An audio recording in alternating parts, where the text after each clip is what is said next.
આપણા વક્તા મહોદય સ્વામી શ્રી નિત્યસ્વરૂપદાસજી સ્વામી એમનો પહેલેથી એવો એક અભિગમ છે કે કોઈ પણ મંદિર, કોઈ પણ સંસ્થાનું નિર્માણ થાય એ તે પ્રદેશના દેવને અર્પણ થાય, જેના કારણે ભક્તોની જે સંપત્તિ હોય સંપત્તિ પણ યોગ્ય દિશામાં એનો ઉપયોગ થાય અને ભક્તોને ખૂબ સુખ મળે અને અમને બહુ રિલેક્સ થઈ જવાય. તેવી દેવનિષ્ઠાની વિચારધારાવાળા સંત આજે આપણને સૌને પ્રાપ્ત થયા છે. આપણા માટે બહુ ખુશીની વાત છે. ભાઈ એમણે સરદારનું મંદિર જૂનાગઢ શ્રી રાધારમણ દેવ સાથે સંકલિત કર્યું છે. મહુવાનું ભવ્ય મંદિર શ્રી ગોપીનાથજી મહારાજને અર્પણ કર્યું છે. ભાવનગરમાં જે નિર્માણાધીન મંદિર થઈ રહ્યું છે એ પણ શ્રી ગોપીનાથજી મહારાજને અર્પણ છે.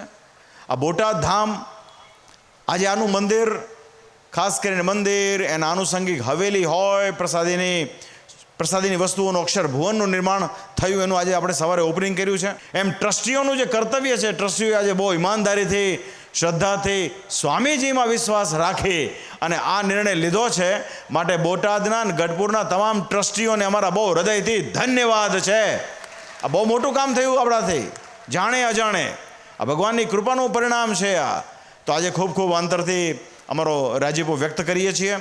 સ્વામીશ્રીએ જાહેરાત કરી તે પ્રમાણે આગામી સમયમાં જ્યારે ઓરિસ્સા ખાતે જે જગન્નાથજીનું ભવ્ય મંદિર 4 ધામ પૈકીનું, ત્યાં પણ સ્વામીજી બહુ મોટા વિશાળ પાયે એક સંકુલ બનાવી રહ્યા છે, જેમાં મંદિર હોય, ઉતારાની વ્યવસ્થાઓ હોય, ખાસ કરીને કથાઓ માટેના હોલ હોય, આવી તમામ વ્યવસ્થાઓ એ પણ થશે. એ પણ એમણે બહુ હૃદયથી કહ્યું કે એ પણ અમારે વડતાલ શ્રી લક્ષ્મીનારાયણ દેવ સંસ્થાની સાથે સંકલિત કરવું છે. આ એક બહુ મોટી વાત છે.